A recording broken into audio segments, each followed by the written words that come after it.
Pastor, sabi nga Pastor, di ba, it is not the number. Mm, It is never the number. It is yes. the quality of the heart. O So, kasi galing pa ako, actually galing pa ako ng Al-Ain. mm, Dumating ako dito sa Aluhada Mall 3:30. 3 o'clock yata. And then ako nag-order nag ako ng pagkain sa Albaik. mm, Tapos umupo muna ako dito. Tapos bumalik ako doon. Hindi man ako in-entertain nung mga ano doon, yung mga nagsiserve. Parang parang nagtampo ako na hindi ako in-entertain. Parang this is the second time around. Nagtatampo ako. Kaya sabi ko, okay, sa inyo na lang yung in order ko. Nag-book out ako. Pumunta ako Jollibee. matampuhin. Ewan ko lang, parang may mga moment ako na ganyan. Siguro hindi ina-allow ni Ayun. Lord na ipakain yung pagkain na yun sa akin. Hindi, Kaya talagang it okay also lang. goes to show talaga na kahit sabihin natin Pastor, baski ako there are times na talagang I don't like myself kasi minsan nagagalit ako, minsan nagtatampo, Mm-mm. minsan nagsiselos, di ba? Sabi ko, at the end of the day, I'm still human. Sabi ko nga kay Mm-mm. Lord, kaya siguro yun yung pinapakita ni Lord na it takes ano to, it takes so much humility para hindi siguro mo ma-experience yung gano'n na wala kang pake or walang pero sometimes it hurts eh. Minsan magagalit Mm-mm. ka talaga. So Nagalit let sa us ako kaya nag-walk out na lang ako kasi hindi man ako in-entertain. Tapos wala na doon sa queue yung number ko. Sabi ng security guard, ganito. Sabi niya, yes, I think they are not serving it. Sige, sa'yo na. Nag-walk away na ako. Punta ako dyan. Gutom na ako. Okay, it's time to pray. yes po, let us pray Malaki for yung monitor ko dahil nakalaptop po ako dahil nandito ako ah sa mall. Ano pa, kaninang 3:00 pa ng hapon. And then, nag-prepare na ako. Dito na ako nakaupo. Nag-order na lang ako ng something. Ang aga mo, pastor, ah. Yes, maaga ako. Late nandiyan na naman kay kami. nandiyan na kay Pep. Sorry po, late kami. Then nagkwentuhan muna kami what transpired in the meeting. Very Yes. very how do you call it? Uh, Challenging? Hindi naman challenging, Pastor, pero very, ano, yung, ano yun? Mamaya hanapin ko yung word, pero Sige, prayerful mama, i-google tayo. mo na lang. Oo, Okay. i-google ko Sister na. Badet is also And, entering now. Welcome po, Sister Badet. Pastor, ba parang ang lamig-lamig sa pwesto mo. Oo, malamig talaga. Oh, kagabi. kanina pang 3:00. Kaya, Imaginein mo, Sa bus kasi malamig. kaya, nasa Alwadan Mall ng 3:00 ng hapon. Yes. Opo, opo. Sige Okay po, po. so let us pray and continue in the presence of our Lord, Abba Father in heaven, and the Lord Jesus Christ and the Holy Spirit. Thank you, Lord. Thank you for today. Thank you for your grace and mercy, Lord God, for your protection, your provision. Lord God, maraming maraming salamat po. Truly, you are almighty and all-powerful living God, Lord God. All praise and glory only belongs to you. We commend to you, Lord God, this Bible study, and we ask you, Lord God, to continuously open our hearts, open our minds, Lord God. Let us digest each and every message that you will give to your vessel, Lord God, Pastor June. Lord Heavenly Father, uh, we ask you, Lord God, to continuously give each and every one wisdom so that we can understand each and every word, Lord God. We ask for your protection also for our loved ones and for the members, Lord God, who are gathered here today, Lord God, and also our businesses, Lord God. And Lord Heavenly Father, to your Son Jesus Christ, we ask, Lord God, that lead us, Lord God. Continue to lead us and continue to guide each and every one of us, Lord God. We ask that you reign, Lord God, in this meeting, and let our humble hearts, Lord God, accept each and everything that you will send, Lord God. Maraming maraming salamat po, Lord, sa pagtutipong ito at Humihingi po kami ng patnubay, Lord God. At naway po, Lord God, whatever we do for today, whatever we do in each and every time in our lives, Lord God, let it glorify your name, Lord God. All of this we ask in Jesus' mighty name. Amen. Amen. Okay. Amen. Na-research na po ba natin yung ating mga projects, other projects ni Solomon? Meron ba kayong input? Hindi naman pinipressure. Kung mayroon lang, yung terasa ni Terraces. terraces, Yan. meron po ba? Meron akong na-research, Pastor, kasi Yes parang po. basahin ko na lang. Ano naman Opo. po. Ang tingin ko po kasi ano siya, parang part siya ng temple, yung mga terraces. Ang pagkakaalam ko po, ang aking na-research is ginagamit yun yung pagka meron silang, yung mga music, mga ganon. Di ba po mahilig silang magtugtog, yung katulad nung kay Haring David dati, kay Haring Saul. Iba nagtutugtog siya, parang ganon siya. Pero ito po yung sinasabi niya. The temple and the palace together as a unit consist of series of terraces round about Mount Moriah, the highest point of which was crowned by the great porch with the holy and the most holy place. The second highest terrace surrounding the mount was an oblong or rectangle 1,600 feet long and 800 feet wide, having a retaining wall rising from the base of the mount to the height of from 80 to 240 feet as conditions required for support, for defense, and produce a uniform raised level about the mount. Within this first enclosure, the architects provide homes for the porters and singers as well as the havens for the worshippers. The upper terrace was 800 feet long and 400 feet wide, surrounded by retaining wall of great stone. The eastern half of this second enclosed terrace or court was embellished by 3 rows of hewed stones or pillars round about, forming a colonnade and supporting dinidescribe niya, Pastor, kung ano itsura nung So, better siguro kung si Google magbibigay ng na pictures, no? actually, Pastor, nag-search din ako niyan kaso wala akong makitang exactly ng dinidescribe Ah, niya. okay. Sige. Nagtingin, sabi ko para mas maintindihan kung ano bang itsura. So, yung mga nandun po kasi is yung nasa picture na lang ng makikita mo sa book. Oo, Hindi kasi ko na wala rin naman din talagang actual. Pero para pong ano siya, Pastor, part siya nung binild na temple ni ano. Ay, Parang, hindi parang within doon, marami siyang mga terraces na ginawa. Tapos ginagamit siya as yun nga para sa mga worshiping, yung mga pag-alam, siguro music festival sa kanila, mga ganun. So, meron sila mga party-party, doon nila ginagawa sa mga terraces. Yan po. ayan yung walls of Jerusalem. Ayun.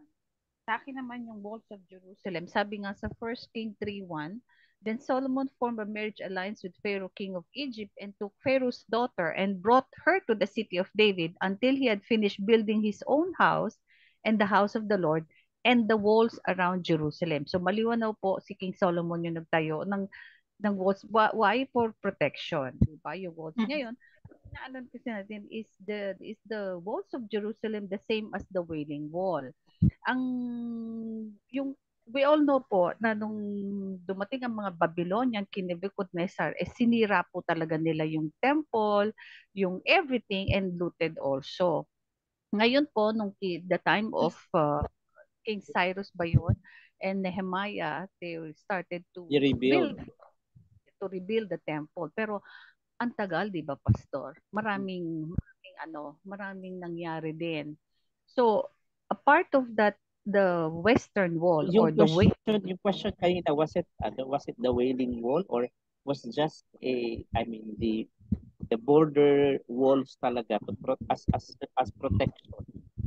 well, ang sabi nga nila, they think, some scholars think that it was the word was rebuilt.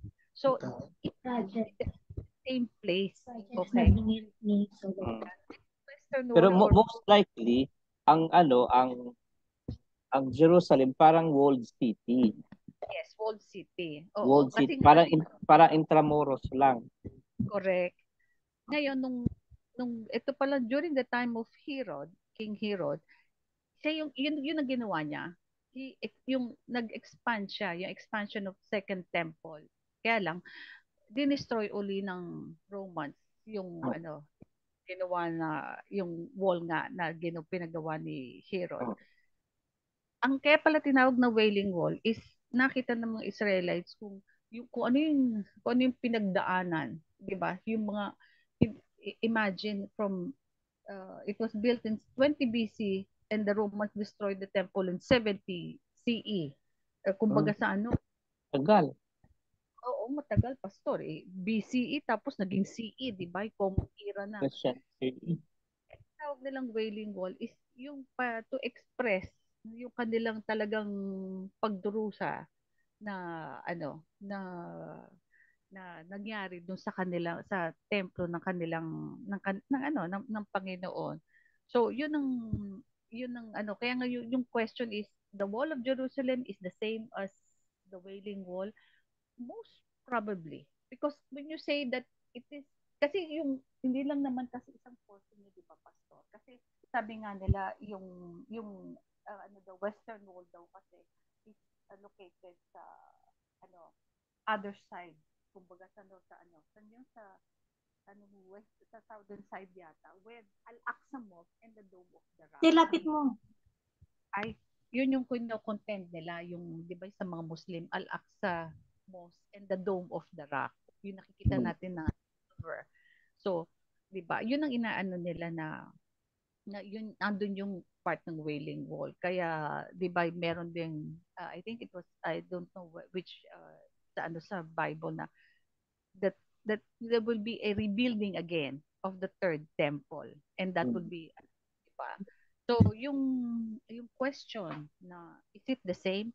Most probably hindi naman eksakto kasi nga yung wall of Jerusalem is a perimeter around around the place. So yung pag-rebuild nila ng temple, yung kumbaga sa in-expand lang ni Herod yung wall around it. So wala namang definite, pero most probably it is the same kasi when you say rebuild, you are speaking na whatever has been destroyed, you are just putting it up again. So most probably. Pero yung interesting part is why it was called a Wailing Wall. Doon pala yung yung mga hinanakit nila, yung kanilang mga, that's why it, kumbaga sa and I've seen a video, pastor, na kapag pupunta ka pala doon, you will insert a small piece of paper into yung sa mga, di ba yung ilalagay mo doon, yung mga prayer. Prayer Tapos request. correct, makikita mo yung naglilinis, tatanggalin yung mga papel at winawalis.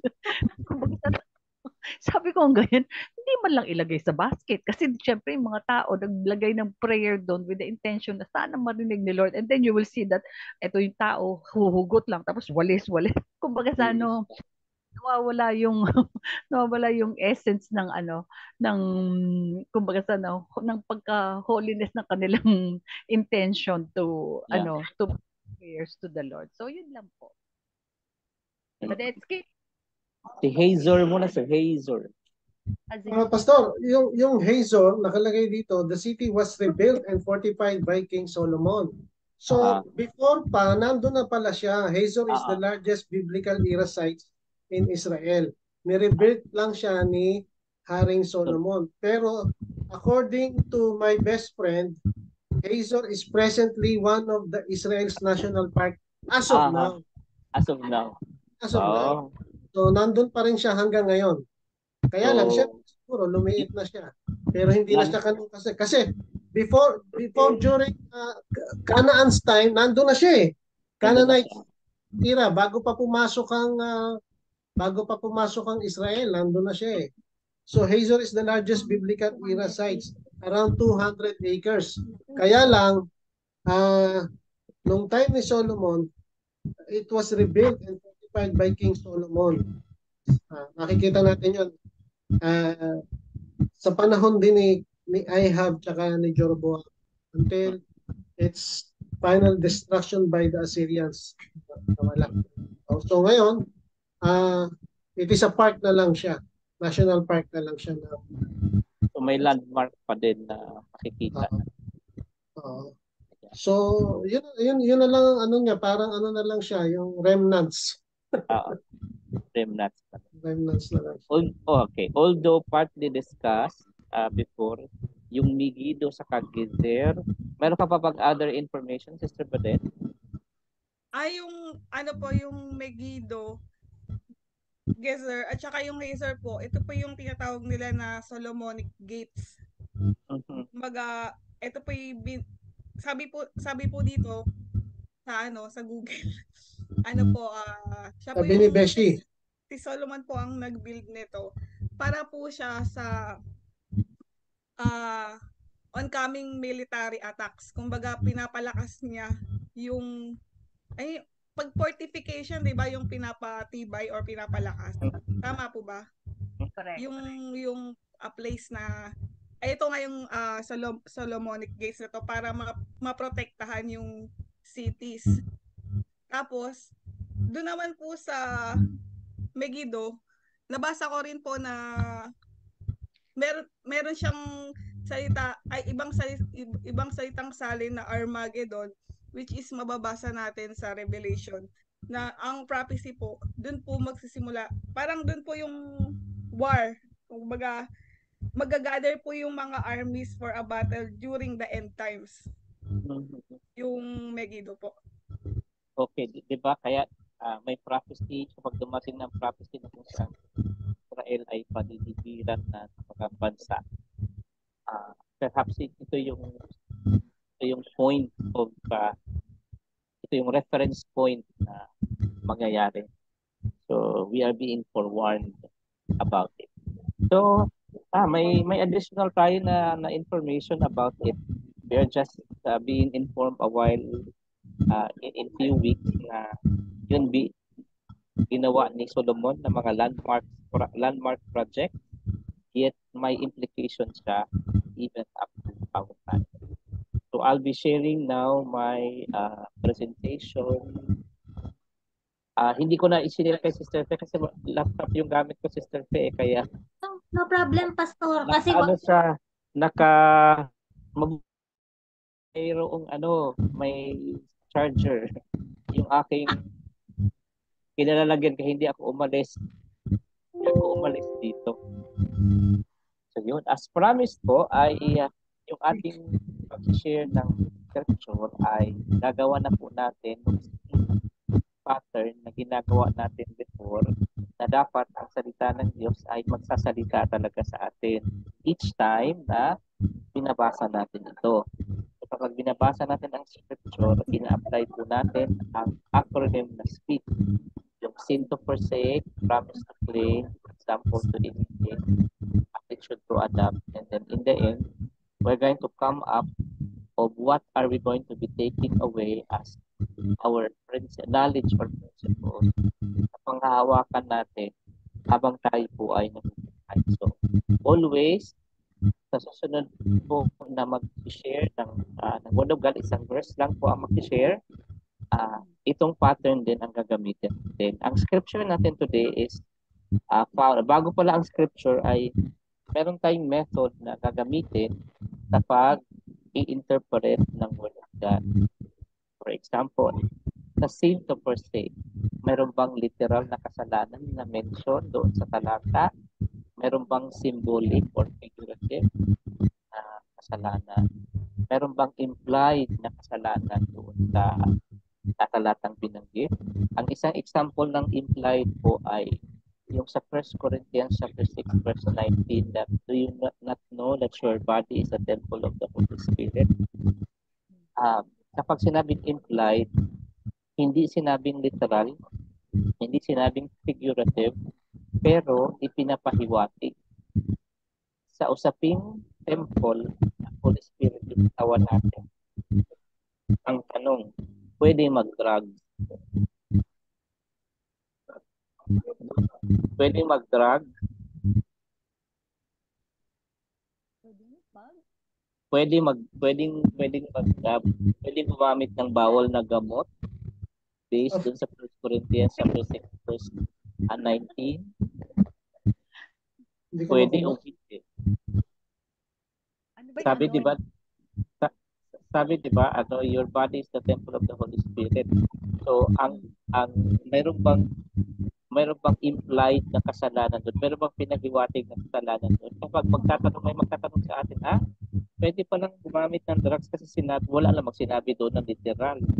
Pero implied, ipinahihiwatig, hindi pwede ang drugs kasi ano yun? Ang body nga natin ay temple Parang ng tato, Holy Pastor. ay pati tato, 'di ba? Ang sinabi kaya sa Old Testament, yung tuwing din, don't put any mark on your body. Don't put ano tattoo. Ipapaliwanag ko 'yan. May special na lesson diyan sa tato. Mag-share ako Lesson dito. talaga yung lesson. Mayroon diyan ang tato kasi ngayon 'di ba uso 'yan na buong katawan sa tato. Oh. Even meron Christian talaga may nakatato, Pastor. Paano kung may tattoo? Nilalagay nila ng verse. May tato na dati. Oo, hindi mo lang Let problema. us speak about now. Okay, the same thing goes with promise to claim. May literal ba na promise? May figurative ba na promise? May implied ba na promise? Same thing with examples. Same thing with attitude. Bawat isa, Pastor, itatakol namin yung literal. Oh my God. Tapos, sa knowledge po, i-generalize na ng content. So, ang text po natin, yes. So, yan ang gagawin mo ngayon para makita namin yung example. Susunod daw eh. Tapos, susunod, Sister Josie. Yeah, oo. Okay. Ikaw ba magbibigay ng verse? Hindi, kayo mamili sa Chronicles na tayo, di ba? Okay, sa Chronicles nga, pero hindi ka mag-a-assign ng verse o kami mamimili ng verse? Kayo kasi devotional nyo yan eh. Okay. So wala na yan na yung ano natin. Yun na yung memory verse mo. Yan, ang susundin natin yung speak. Yes. Okay. Improving kayo kasi 2024 na. Speak. 2024 na kayo. Kasi 2024 na eh. Aray naman, sakit naman. Parang okay. Di ba, malapit na ba mag-birthday dyan? Okay, sabi sa 1 Chronicles 10, 13 to 14, Saul died because he was unfaithful to the Lord. He did not keep the word of the Lord and even consulted a medium for guidance. And did not inquire of the Lord, so the Lord put him to death and turned the kingdom over to David, son of Jesse. Okay. Nasa gilid po yung kita ba natin? Yes po. Okay. Sin to forsake. May literal ba doon na kasalanan? Sa verse 13. Na-mention ang word na unfaithful, tama? Yes po. Okay. Tapos, ay nagdagdag pala ako, sorry. Wala palang, ang witchcraft pala, dapat yan. Pero in-interpret ko kasi na witchcraft kasi yung pag-consult ng mediums eh. Yes po, Pastor. Nilagyan ko na lang, nagdagdag po ako, sorry. Pero for my understanding na yung sinabing consulted a medium for guidance, witchcraft kasi yun, kaya nilagay ko na witchcraft. Okay. Mga literal na yun na kasalanan. Pangalawa, kapag sinasabing ang figurative na reveal sa akin, different mediums, actually ang witchcraft, maraming mediums na ginagamit dyan. Kaya marahil hindi man elaborately na sinabi pero maraming representations ang mediums kapag ang tao ay nagkukulam. Merong ang joke yung magkukulam, sabi niya, bakit daw ang mahal ng singil niya ngayon? Kasi daw yung manikang gamit niya barbidal. So Kaya naging mahal ang kanyang inil. Okay. Ang implied na kasalanan na nabanggit is that of all the things na ginawa ni Saul na hindi naging unfaithful siya, he did not keep the word of the Lord, he did not inquire of the Lord, we can sum it up na disobedient person siya. Kaya hindi man literal na sinabi, pero yung kanyang action disobedient talaga. Mayroong violent reaction? Gusto mo violent ba? Wala pa, okay. Doon tayo sa, okay. Kung kayo pala po ay kapag nagsishare pala tayo ng ng data on, kapag marami kang verses na ibinigay, pwede mo pong ilagyan mga literal, open and close parentheses, and then verse 13, ganyan. Witchcraft, ganun din, para matukoy natin kung saan. Pumunta naman tayo sa promise. Literal, wala talaga kasi puro negative, no? Yes. Figurative, wala din. Pero, ipinapahiwatig dyan sa verse 14, yung last na sentence na, so the Lord put him to death and turned the kingdom over to David, son of Jesse. Ako, ang implied promise dyan is that God's favor to whom He is pleased. Pabasa ka, hindi ko nakita yung baba. Nakita niyo ba yung baba? Opo, whom He pleased in terms of leadership. Okay. Yung leadership, si Lord ang nag-appoint, si Lord ang nagbibigay. Kaya favor 'yan. Promise siya, no? Promise yan para sa akin. Kapag ikay kinalugdan ng Panginoon. And in this time around, si David po ay kinalugdan siya ng ating Panginoon. Okay. Example to emulate. Ang text na napili ko po ay ang unang character was actually si Saul. Pero dito nakita natin ang pag-usbong ng pangalawang character na si David. Wala pong example si Saul dito na dapat mong tularan. Wala din figurative na example na dapat mong tularan. Pero may implied example na dapat tularan sa parte ni David. Kasi hindi siya kalulugdan ng Diyos, hindi siya bibigyan ng favor ng Diyos kung ang walang godly desire si David. In contrast to Saul, nawala yung godly desire kasi maging unfaithful ka pa naman. And then you are not going to be in the word of the Lord. And then you will be consulting other meetings, and you will not be relying on the Lord.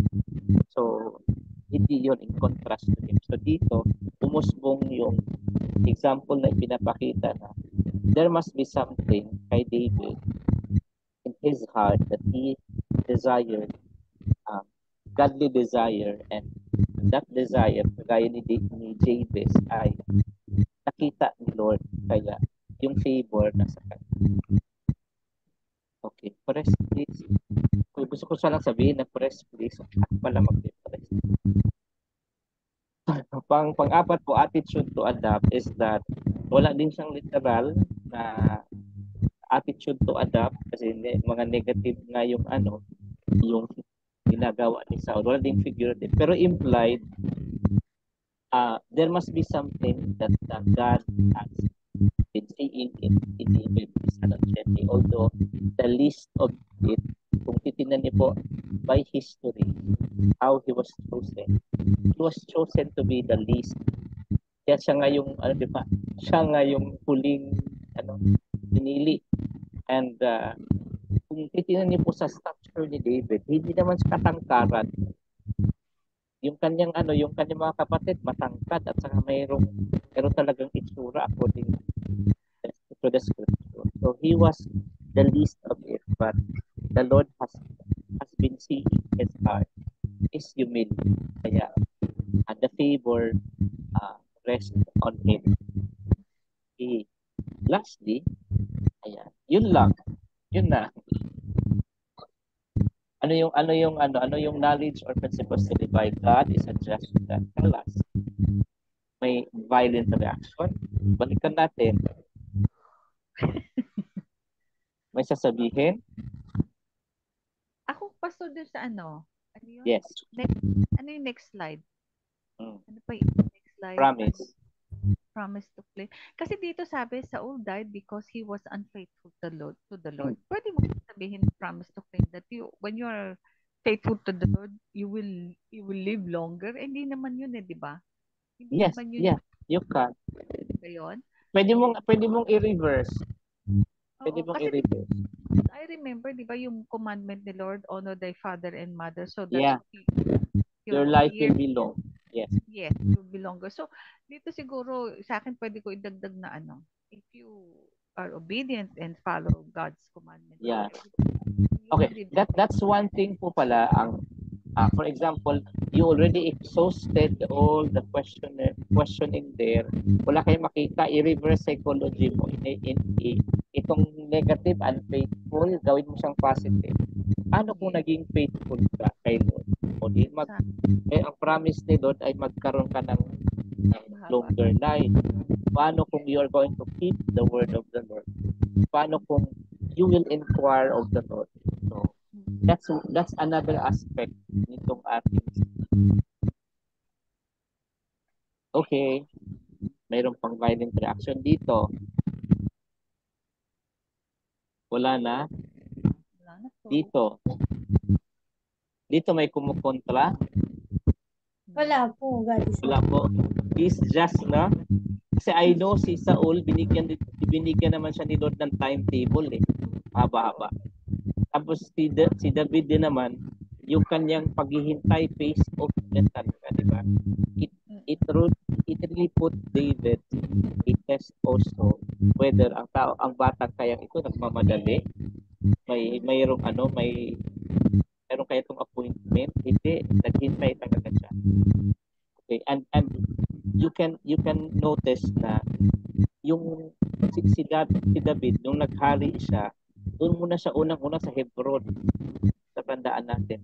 Hinintay niya muna yung magkaroon talaga ng transition of leadership. You can remember. Bakit doon muna sa Hebron? Naghari? Bakit hindi agad doon sa capital city? So may mga bagay-bagay siya. Okay.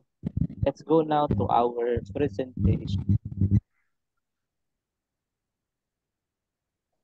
Okay. Okay. Ang presentation natin today is all about the kings. If you can notice po sa ating group chat, nakalagay po doon ang kings of Judah at saka ang Israel. Ngayon, pagkatapos ng lesson na ito, ini-expect po ang mga sa atin na mag-further research pa. Okay, for one is that sino-sino sa mga haring iyon ang good sa bad.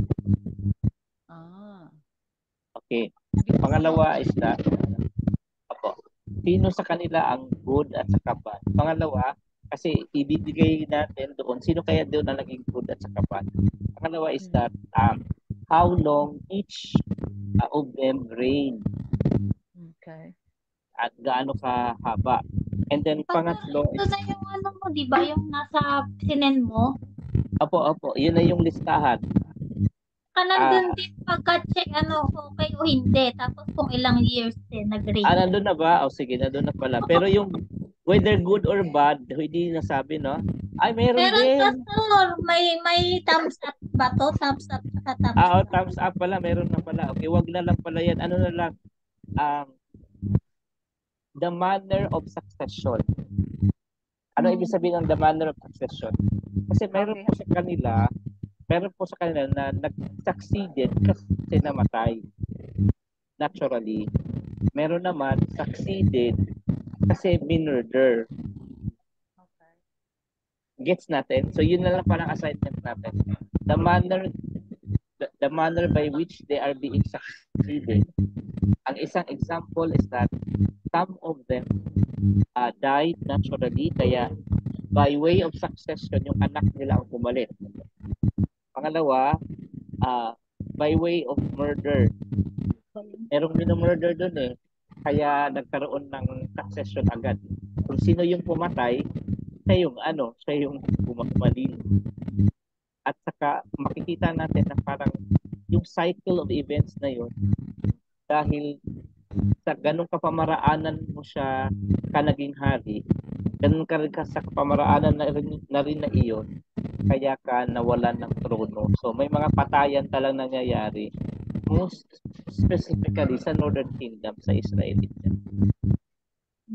Okay, let's begin reading Job number 1, the introduction tayo. Okay.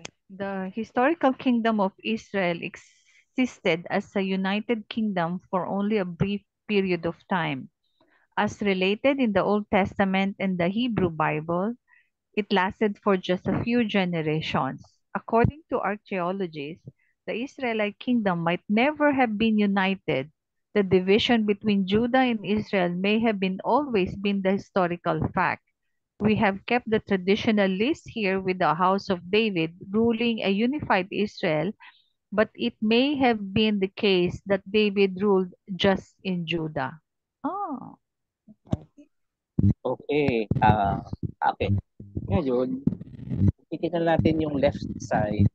Ito yung mga hari bago ang divided kingdom. So we have 5. Pero yung ikalima is yung yung son ni Solomon. He served as a transition king. Ibig sabihin, he was king partly during the undivided kingdom. He was king also up to the time na natapos ng kanyang reign in Judah. Kaya makikita po natin yan. So, unang-unang king, alam na natin yan si Saul, he reigned 42 years.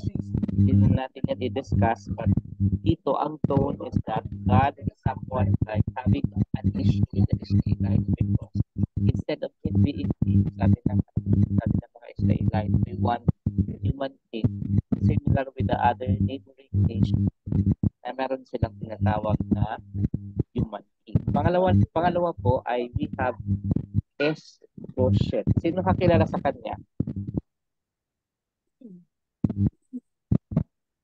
sorry. Was it your first time to hear his name? Yes, me first time. First time bang So, siya yung parang nagka-polio? Okay, anong nangyari sa kanya po ay siya po ay anak ni Saul. Hindi pala. Saul pala. Iba yun. Jonathan pala. Anak ni Saul to. Si anak ni Saul. Naghari siya for 2 years kasi parang ang nangyari is that yung Abner, yung commander-in-chief ni Saul's army, kung namatay na si Saul ay in-appoint niya yung anak ni Saul. Kaya nga, this was also the reason why si David, when Saul died, he is supposedly the king. Kaya nga, nagkaroon muna ng transition, muna siya sa Hebron at Habit. Up until the time. Yes. Up until the time na si Ishbosheth, ay ano ba nangyari kay Ishbosheth? Namatay din ba siya? Ishbosheth, that's right. Pinatay din. Pinatay din na siya pa. Pinatay din siya. So this is Ishbosheth. Wag lang Tagalogin na baka mamura. Pagkapatay niya, tsaka pumunta si David sa Jerusalem. Yes. So kaya may transition na. Di ba po? Okay. Next, si David na he reigned how many years? 42 years. Okay, sinabi niya David was 30 years old when he began to reign, and he reigned 40 years. 5 in Hebron, he reigned in Hebron, he reigned over Judah 7 years and 6 months, and in Jerusalem 30 and 3 years. Kasi nga talagang although 2 years lang nag-reign si Ishbosheth, talagang hinintay muna talaga na magkaroon muna ng transition yung yung form of government bago siya pumunta ng Jerusalem. Okay. Next, number 4, this Press is Solomon. please. Press please. Press please, si Solomon 40 years. Okay? Sa dami ng kanyang sa dami ng kanyang asawa, isang anak na lalaki lang ang kanyang na record. And then after Solomon is Rehoboam. Si Rehoboam, siya po yung last king of the undivided kingdom. He reigned 17 years. But this is partly wala po tayong detalye kung ilang taon. Siguro makalculate natin yung reign up to the time na kailan na-divide ang kingdom. Pero partly, he reigned during the time na undivided, and he also reigned being the first king in the divided kingdom pero sa southern area, which is ang Judah. Now, pabasa nga po nito, Sister Peg. First, sabi doon sa prophecy, 1 King 11 verse 11, and Ay, ang ganda ng verse. Mabilis na sa uluhin. 1:1:1. So the Lord said to Solomon, since this is your attitude and you have not kept my covenant and my decrees commanded you, I will most certainly tear the kingdom away from you and give it to one of your subordinates. Okay. Ang subordinate na yon, si Jeroboam. Kaya, yung term na sinabi ko na tear the kingdom signifies the division. And further, mayroon pang another prophecy sa chapter 11 pa din, verses 29 to 35. Pero puntahan lang po natin yung verse 31, which says, then he said to Jeroboam, this is Ahijah po ang nag-prophecy. Sabi niya, to take 10 pieces for yourself. This means na yung 10 tribes mapupunta kay Jeroboam. For this is what the Lord, the God of Israel, says. I am going to tear the kingdom out of Solomon's hand and give you 10 tribes. So, yun po yung prophecy. So, if you wanted to have a details of it, pwede mo basahin from 29 hanggang 35. Pero nagmamadali si Mayor kasi meron pang 20 kings sa Judah at saka 19 kings sa Israel. Ang unang yes po. Paano po kasing mahina po yung yung parang maingay po yung maingay. Hindi po kasi masyadong marinig. Saglit lang po. Ted Pastor. Magpapalit ako ng headphone. Yun. Nawala. Maingay yung yung parang may grounded po na sumasabay habang nagsasalita. Kasi tinakbuhan niya yung order niya sa bait. Hindi niya kinuha. Ganti ng Albait nga siguro. Nag-order daw siya. Nakita daw niya sa screen tagal-tagal na. Hindi pa lumalabas.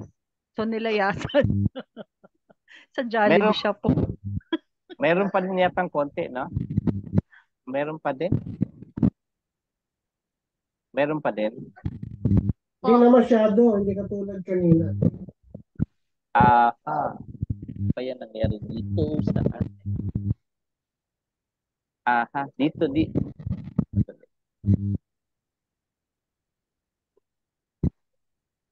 Ayun. Yeah, yun. Meron pa din eh. Meron pa din siguro. Okay na yan, Pastor. Okay na, Sa Pastor. laptop ka lang. Sa'yo laptop, please. Pastor, okay na, Pastor. Baka mamaya mapakalimutan.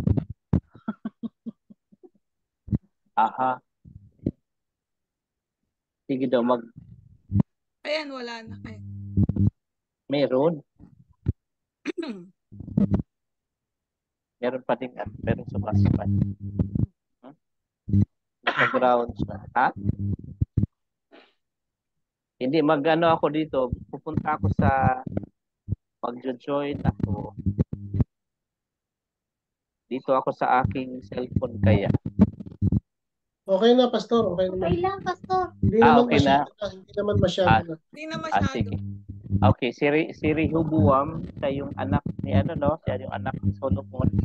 Sabi natin, he serves as the transition leader during the time, partly nag-reign siya during the undivided kingdom and then the divided kingdom. Tandaan natin, ang Judah, southern kingdom yon. Yes. Ang Israel, naging northern kingdom. Naging northern kingdom siya. So if you also remember during the time na nagpanood tayo ng video tracing where is the Ark of the Covenant, na banggit din na during like 5 years after the death of Solomon, Shishak I of Egypt, he invaded Rehoboam's reign. Palestine was invaded by Shishak I of Egypt. Kaya nga it was theorized na the Ark of the Covenant was taken by that certain Pharaoh and that nilagay na po sa sa kanyang yungib doon sa Egypt. Tandaan po natin yan. And then Rehoboam was succeeded. Si Abijah na po ang susunod. Siya po ay anak ni Rehoboam and he reigned 3 years. So, yan. Ganun lang ang presentation natin. Si Abijah po ay mayroong 14 wives, 22 sons, 16 daughters.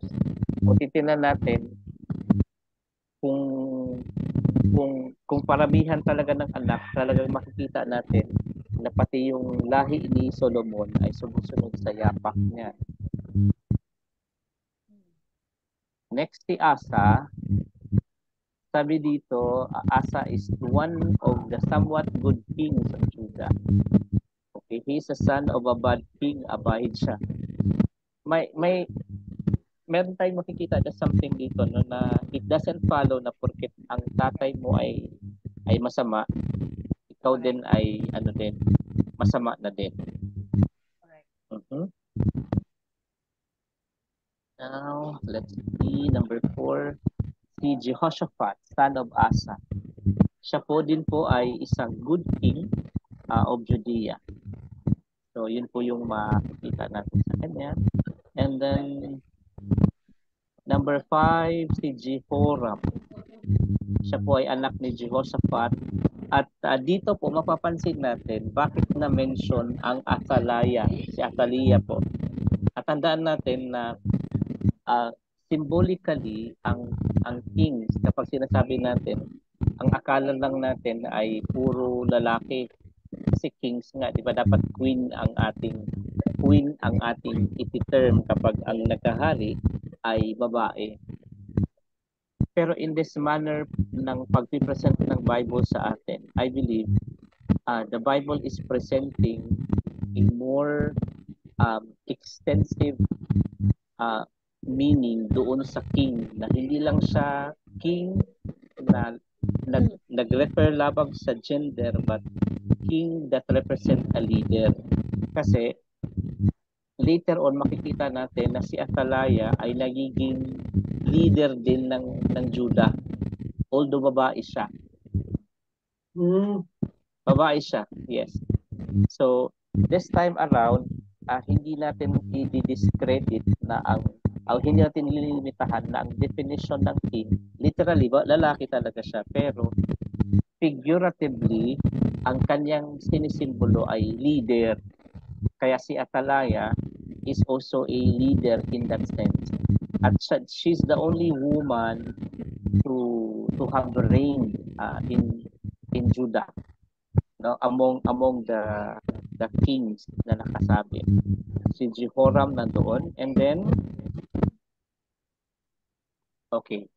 nandito po si Ahaziah, son of Jehoram and Athaliah. Okay, siya po ay naghari ng 22 years old pa lang. Yun yung start ng kanyang reign. Pero ito yata in-explain dati ni Sister Jo, no? Na-remember mo, Sister Jo? Correct po.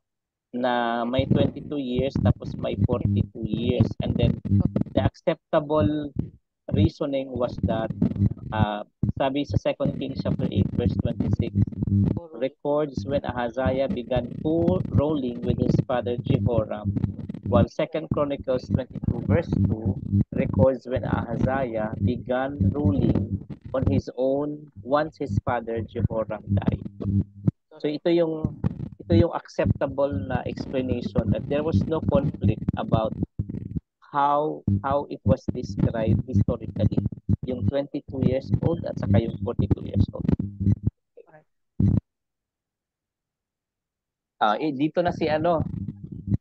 Dito na si Athaliah.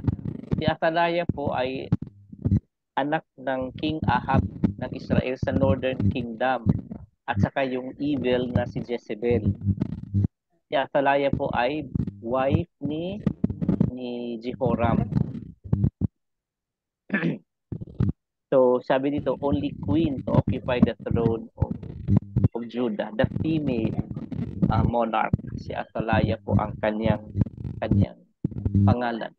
Now I was actually researching a bit doon sa any evidence na makikita natin. Mayroong isang inscription na coin na nakaukit yung mukha ni Athaliah. I'm not sure whether it is true, pero parang this Athaliah herself was being depicted to be like monarch nga, tapos parang lalaki ang mukha doon sa coin.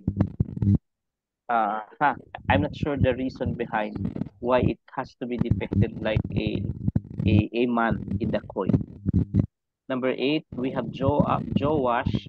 Now, tayo po ay mag-iingat, especially kapag may further explanation ang Bible about names. Kasi may mga sinasabing Joash at saka Jehoash. So, we have to consider all that sorts of explanation kasi it will really help us understand, parehas lang pala si Joash at saka si Jehoash. So, sabi dito, there are two kings with the name Joash or Jehoash in the Bible. Una, yung one king of Judah at saka mayroon din sa Northern Kingdom. Kaya nga, kung mayroon kayong listahan dyan, may makikita kayong pangalan na Joash sa Southern Kingdom at saka Joash din doon sa Northern Kingdom. Dito yan in-explain sa atin today. Number 9, we have Amaziah. Parang si Amazon lang na. So, again, I believe si Joash died in a natural way, kaya nga he was being succeeded as per the throne of succession. Kaya si Amaziah ang sumusunod po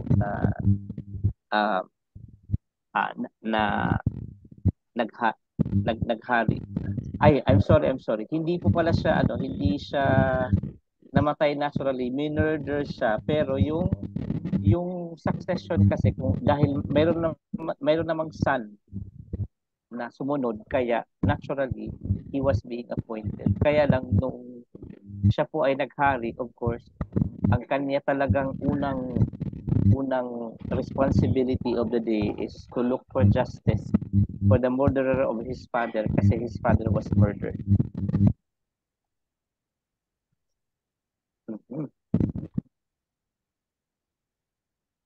Next is Uzziah or Azariah. Siya po ay son of Amaziah. So, turn to the good kings. Now, tandaan po natin, doon sa ating comparison ng mga kings, makikita po natin na sa Southern Kingdom po ay mayroon din namang considerable numbers of kings na mabuti. No? So, that is something na we can also count of na there are kings na worthy of emulation during the time of their reign. Ang sabi po dito, he reigned for 52 years. Kadugay ba? Ang tagal. No, 52 years. Mahaba-haba din talaga. Now, another king, his name is Jotham. Now, si Jotham daw po ay, kapag sinasabi natin mayroong he reigned with regency, is that I think he was sharing a certain leadership with someone else doon sa kanyang reign. Kaya nga, yung renda ng leadership, pero pangka-share, hindi pa naibigay sa kanya ng buong-buo. So he became king of Judah, 25 years old. 16 years po siyang naghari. Huwag matakot, yan po ay Ahaz, hindi Ahas. Okay, pero ang kanyang pangalan talaga ay speaks of because he was evil. Became king at the age of 20 at 4 years po siyang naghari. Ano po? Pastor, literal po, evil king. Yeah. Evil king talaga siya. So, yan po ang kanyang description. Next is Hezekiah, si son of Ahaz. Okay, ang kanya pong asawa, napaka seldom nating mabanggit, no? Kasi kanina si Atalaya na mention na husband, wife ni Jehoram po ba yun? And then dito naman si Hezekiah, binanggit din ang kanyang asawa si Hephzibah. So, sabi dito, Hezekiah was one of the few kings of Judah who was constantly aware of God's acts in the past and his involvement in the events of every day. So, maganda po ang kanyang relationship with God. Sabi dito, yes, Hezekiah as a king who had a close relationship with God, one who did what was good and right and faithful to the Lord his God. Si Manasseh, son of Hezekiah. Si Manasseh po, I believe, okay, he reigned 12 years when he became king, and he reigned in Jerusalem 55 years. Manasseh was 12 pala, kaya mahaba-haba ang kanyang paghahari. I couldn't imagine a young king, 12 years old, na siya po ay talagang maghari na kaya niyang pagharian ang buong kingdom in that early age. Si Amon, siya po ay anak ni Manasseh. Okay, right now po ay makikita natin na may mga crossovers of texts. Mayroon ng Second Kings at saka Second Chronicles kasi ang sinasabi natin, these books were actually one. They are just being divided in accordance to the title of the book. Pero some of the contents makikita natin sa Kings at saka sa Chronicles. Still, ang Chronicles naman, history pa din yan. Mga nagsasabi pa rin yan ng history. 22 years old siya, bata pa, no? Nung nag-umpisa siyang maghari. And 2 years lang siyang naghari at siya po ay may nag-hire ng NPA, I think. Kaya ina-assassinate. May hard killer. Okay. Kahit pala noon, may mga ganoon ng pangyayari. Next po ay si Josiah, son of Amon. Okay. The same thing din po ay you will be able to see the history of this in Chronicles chapter 34 and 35. Ang sabi po dito, although yung pinanggalingan po nila ng mga kamag-anak ay righteous, pero kagaya ni Manasseh, si Amon din po ay wicked. Sorry, si Manasseh pala ay wicked. Yes. Yet Josiah was a godly king and known as one of the world's youngest kings. 8 years old. 8 years old. So kanina, si Manasseh 12, ito naman siya ay 8. Bata, no? Pabata ng pabata. Ano to? Next naman po ay si Jehoahaz, son of Josiah. So dito, huwag tayong magkamali. Sabi ko, there are 3 kings named Jehoahaz in the Bible who were kings of Judah. So, tandaan natin sa kanina na-mention na rin po itong pangalan na Jehoahaz. Pero dalawa po ang pangalan nila. Ang magkaiba lang po ang tatay nila, ano? Pero maganda yung pangalan na ito, ang meaning. Yahweh is sustainer, whom Yahweh hold. Pero kabaliktaran ang mga ginagawa. Anong sinasabi diyan? But ironically, none of these kings trusted in the Lord or followed Him. Correct. Dapat pala kung nagpangalan tayo ng pangalan sa mga anak natin na may meaning, i-explain din natin kapag pinangalan natin na Emmanuel, anak, yan ang meaning, God with us. Magpakatino ka dapat. Yun yung yun. It is a Hebrew culture to give names. Katulad ni Jabez, di ba? Naghirap lang yung pinangalanan siya Jabez. The one who parang sakit naman yung nun. Kaya nga. Bearer siya ng burden ng pamilya. Correct. Number 18 na tayo, si Jehoiakim. Kim pala. Ano siguro ito? Hindi ba ito Koreano? Okay. Ang pangalan na rin po ay Eliakim. Named Eliakim at birth. Binabago talaga ang pangalan. Was one of the last kings of Judah before the Babylonian captivity. Ibig sabihin ng last kings, pa-ending na kasi ang supremacy ng Judah as a kingdom bago mag-captivity. Kasi there are 20 kings na nag-reign sa buong Judah. So he's one of it. 19, si Jehoiachin. Okay, ang pangalan niya rin po ay Connia. Okay, so magko-crossover po tayo, may mga text po siya sa Chronicles at saka sa 2 Kings. 18 years old siya when he began to reign and he did evil in the sight of the Lord. Ilang buwan siyang naghari? 3 months and 10 days. Grabe ang grabe ang king. This is how detailed and exact the recording, the scribe. Sinabi 3 months and 10 days. Number 20, Zedekiah, son of Josiah. Okay, this time around, ang kingdom ng Judah was being overthrown to the Babylonian under Nebuchadnezzar. Siya yung last king. So, siya yung last king. So,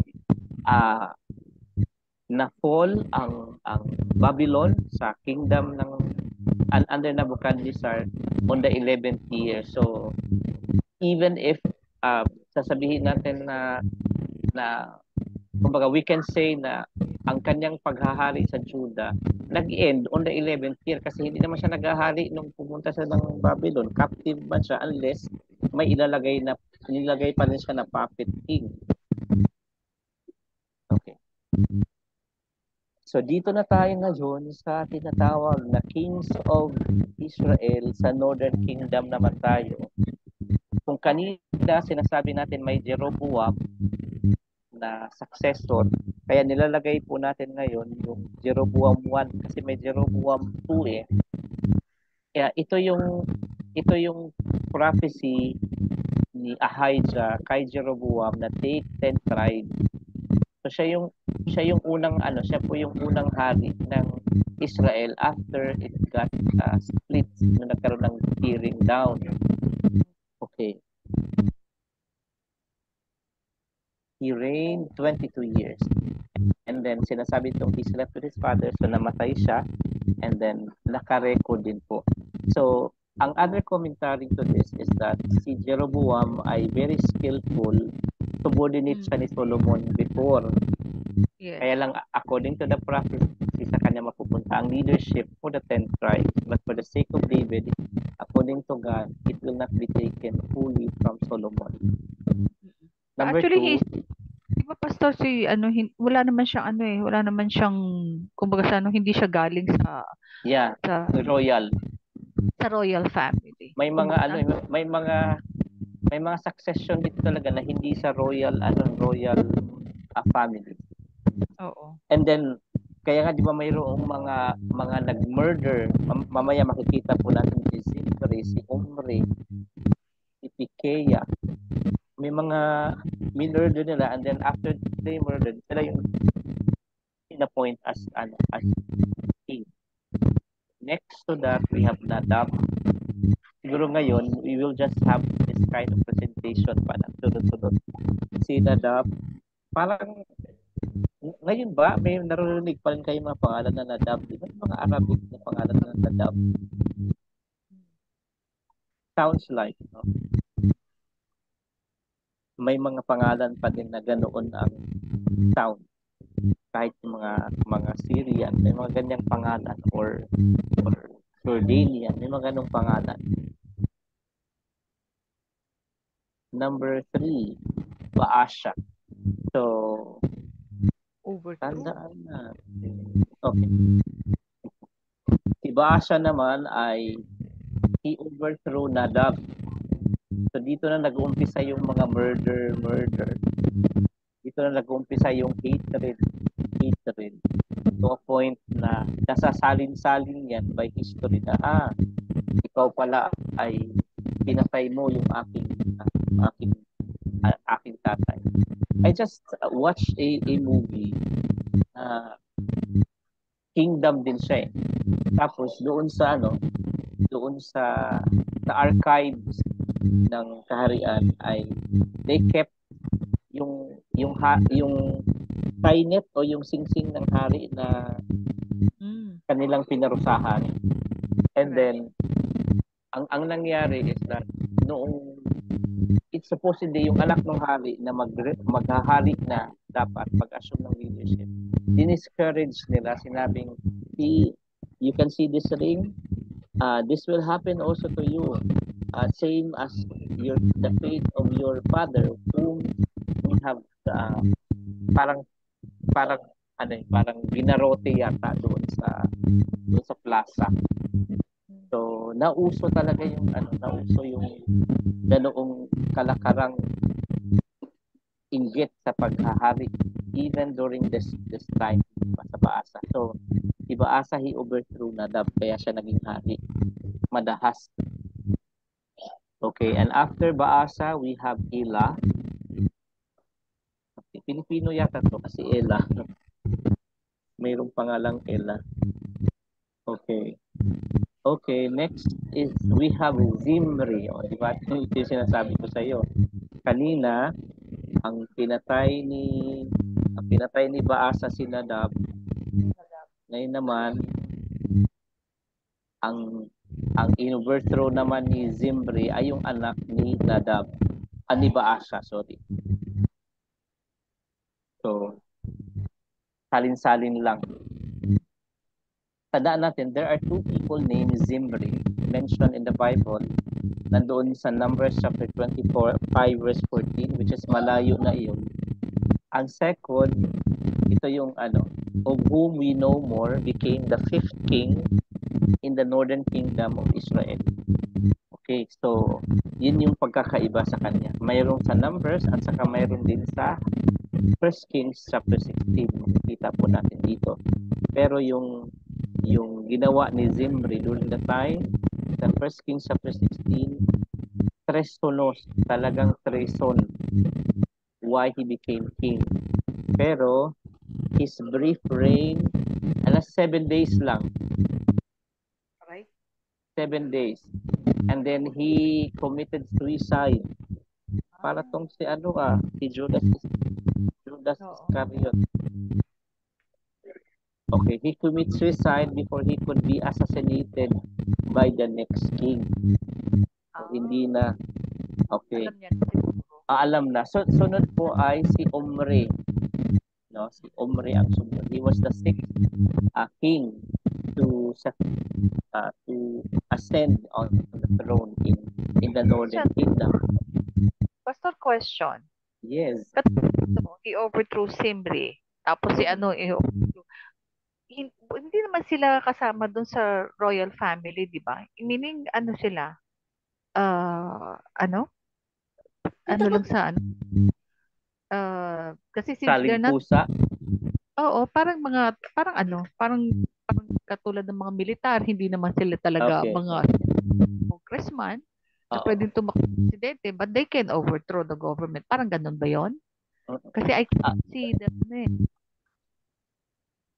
Oo. Yung sinasabi mong tinatawag na line of succession, supposedly ang natural way of succession should have been like the monarchical type, na kung sino yung anak, siya talaga yung maghahari. Now, we can reconcile some of these records by some of the archives, whether they really are belonging to the royal clan. Kasi if you're going to take an example, for example na lang, yung lineage ni Jesus Christ, bakit napunta sa prostitute kay Rahab? Naalala mo? Ano po? Ano yung Naalala natin na bakit naisama yung prostitute na si Rahab dun sa lineage ni Jesus? Di ba? Parang ang layo na, parang by way of the race, by way of lineage, parang ang layo na, kasi di ba parang kung titingnan natin, outside na siya doon sa sa circle ng pinaka-main participant, na supposedly doon lang magpi-play ang genealogy. Pero we found out that these people pala are still part of the ancient Israel. So my theory is that even if the way the succession of leadership might be treacherous or treasonous,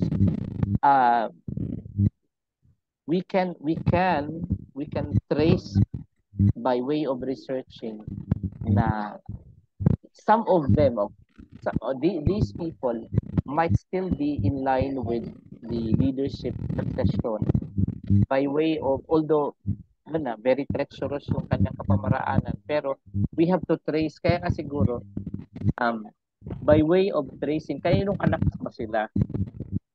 Parang assignment din natin yan, kaninong anak sila, para makita natin yung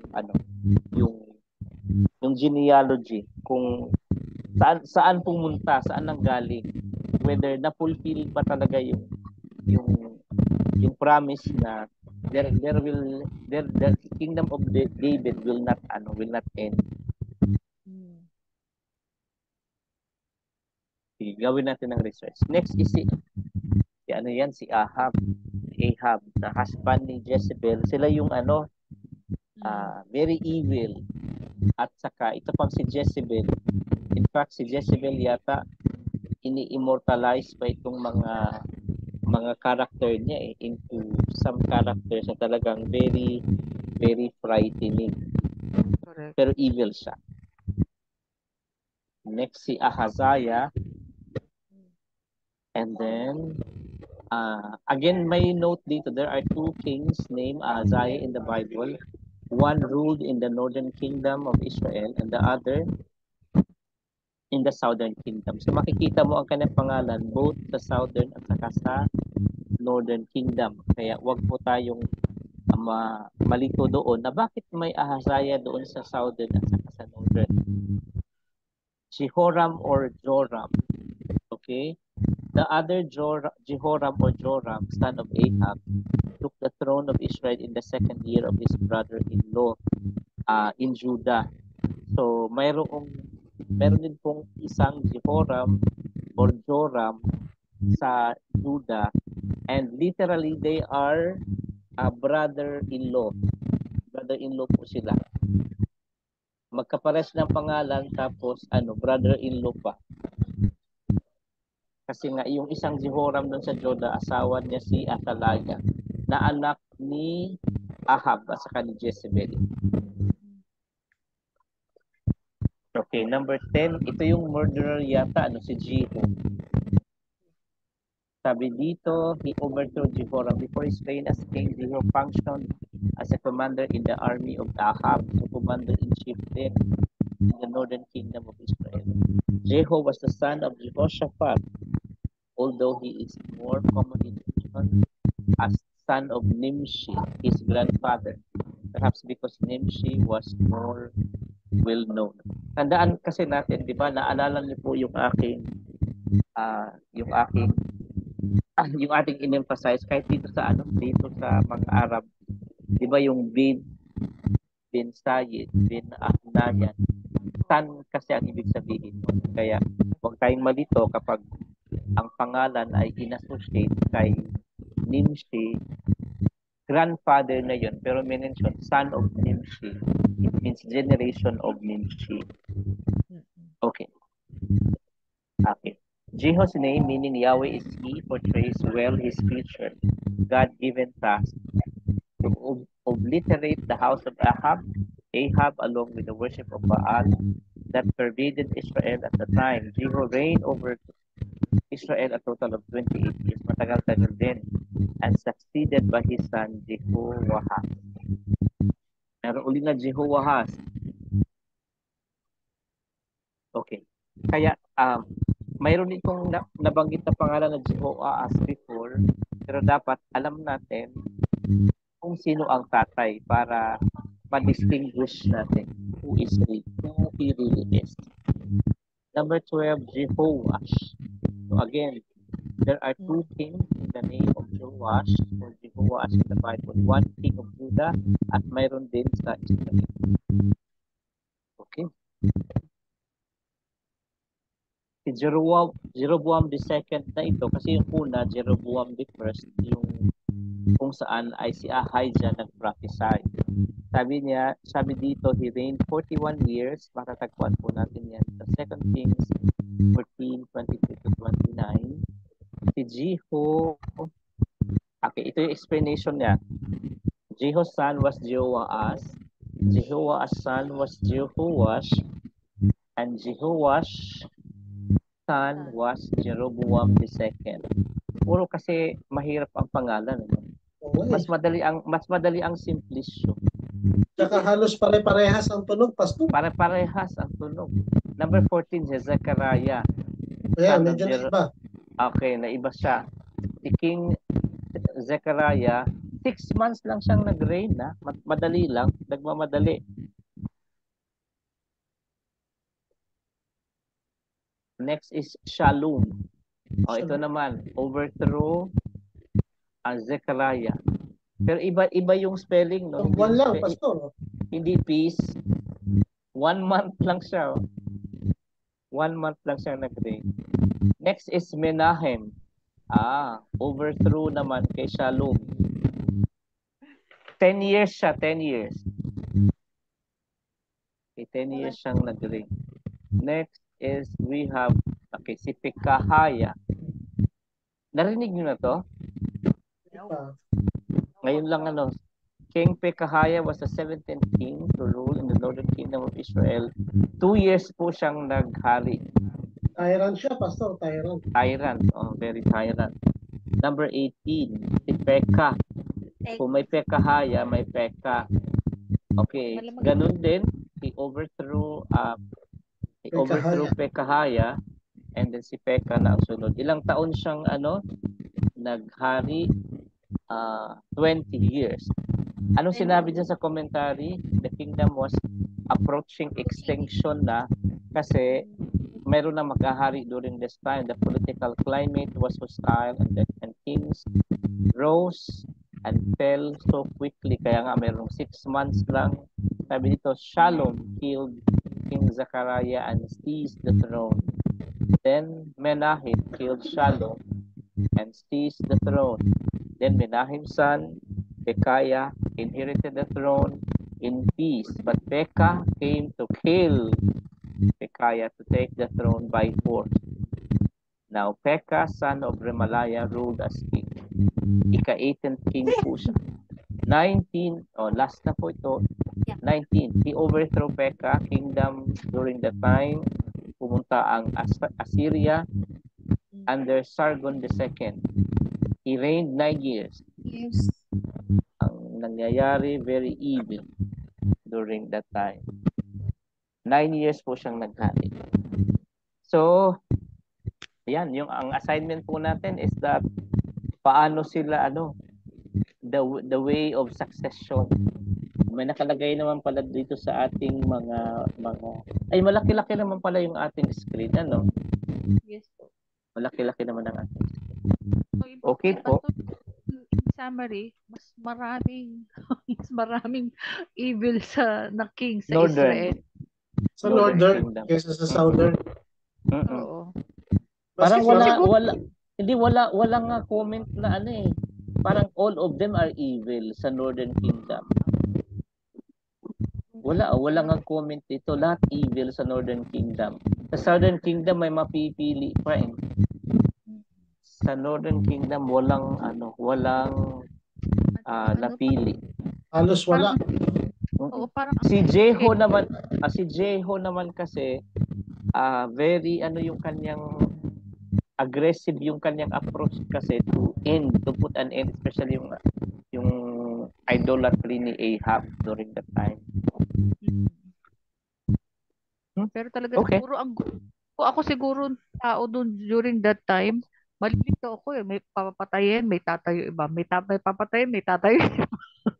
Saka yung worst yung 7 days saka nagpakamatay siya, 'di ba? Kasi hindi niya kaya. Hindi niya kaya na mayroon na palang ibig sabihin nasa process na kasi na mag-overthrow si Omri kaya nagpakamatay na lang siya. Okay po. So, our assignment for next week will be the manner in which they are being succeeded. Pastor, And yes. Sin to forsake, promise to Claim. Ano yung Example to emulate. example? Okay, sige. Pick. Example to emulate, and the knowledge or principles to live by. Sin to forsake, promise to claim. Example to emulate. Yeah. Okay. Attitude to develop, knowledge to or principles to live by. Live by. Ano yung napulot mong maganda? Mag-share ako nung isang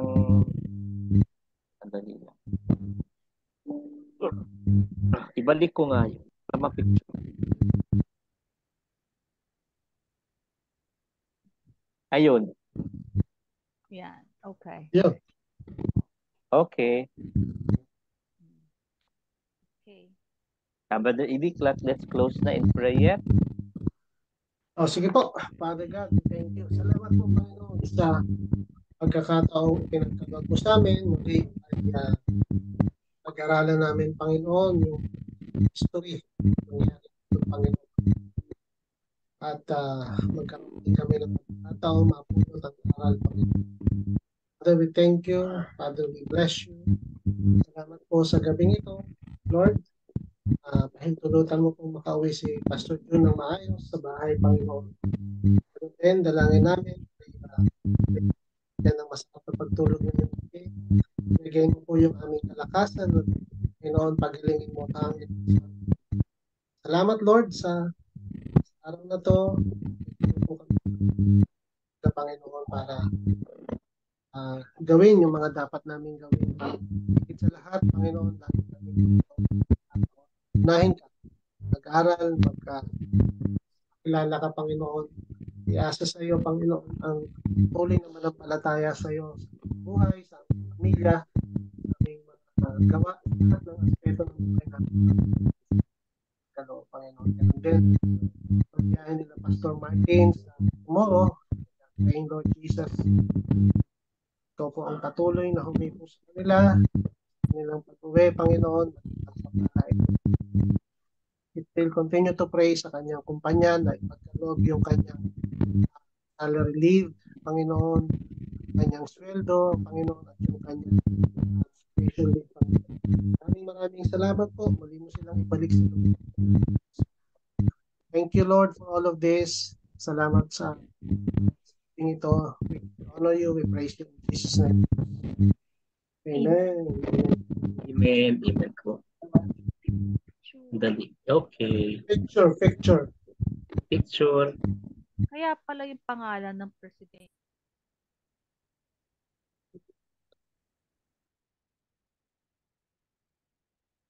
Okay. Nakamute siya. Ayun, nakamute. Ate, nakamute ka, Ate Josie. Okay. I-unmute. Oo, Yun. ulit. Kaya pala. Nagtampo na ako parang yung bait niyan eh.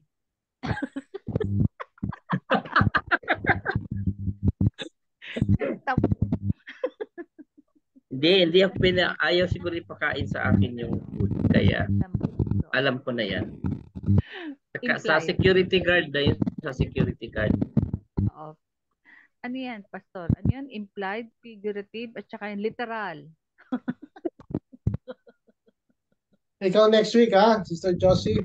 Yes. Ikaw, Other Evening, ikaw po. Bakit ang layo ng Pilipinas? Barang yung Pilipinas. Ikaw, di ba kanina napagkasyon doon na ikaw?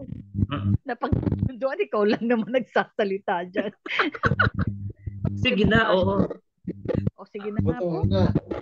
Sige po. God bless po everybody. May picture na? Yes po. God bless. Oh, alamin mo yung yung schedule kung anong oras. Baka mga 7 pag weekends eh. Hindi yung yung Saturday kung anong oras ang umpisa ng Kaya nga, baka 7 pag weekends. Pero tatry ko pa rin tignan. Sige, okay. Anong oras ba service nyo? Mga 10:30. 10:30. Kaya. Kakayanin. Kapag may kapag gusto, may paraan yan. Ang tawag pastor ngayon, the wandering pastor, kung saan napupunta. Okay. Sige po. Morning, Pero 8 ka everybody. na makakarating. Saan? Most likely kasi yung bus dito sa puntang Sharjah, yata yan approximately yata ang travel yan 2 hours siya, 2 hours and a half yata from Abu Dhabi to Sharjah. So, sabagay mabilis lang naman kung ang labas ko kasi niyan from office 4 o'clock. Ang dating ko ng ng bus station approximately mga 4:30. So, itatanungin ko din kung ano ang interval ng travel ng bus. Dadaan man ako doon ngayon. Sorry, yung parang bullet train ng ng Abu Dhabi to Dubai, hindi pa ba tapos? Kasi hinarangan ng confidential fund. Kaya paano matapos? Sabi ko na nga ba, yung ICC na yan kailangan niya nawawasa.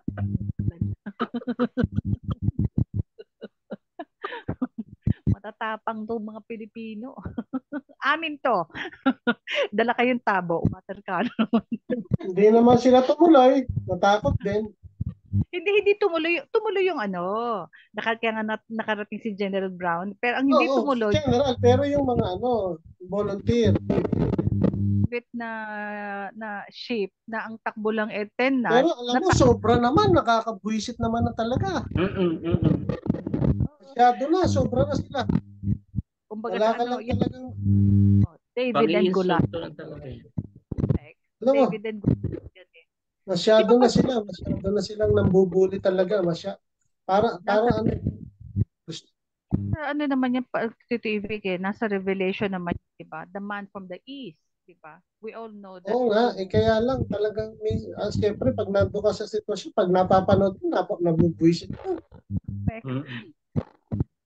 Sabi nga, alam mo sabi nung announcer, mag-water cannon tayo, pero padala natin malabanan. Tignan natin. Dapat nga, isama si Robin Padilla doon pag pumunta Pwede. I move. O, diba? I move kahit saan. Sige, good morning po, everybody. Good morning, everybody. Bye po. Ingat. God bless. I was looking forward to the discontentment. Ang dami-dami. Bye-bye. Bye.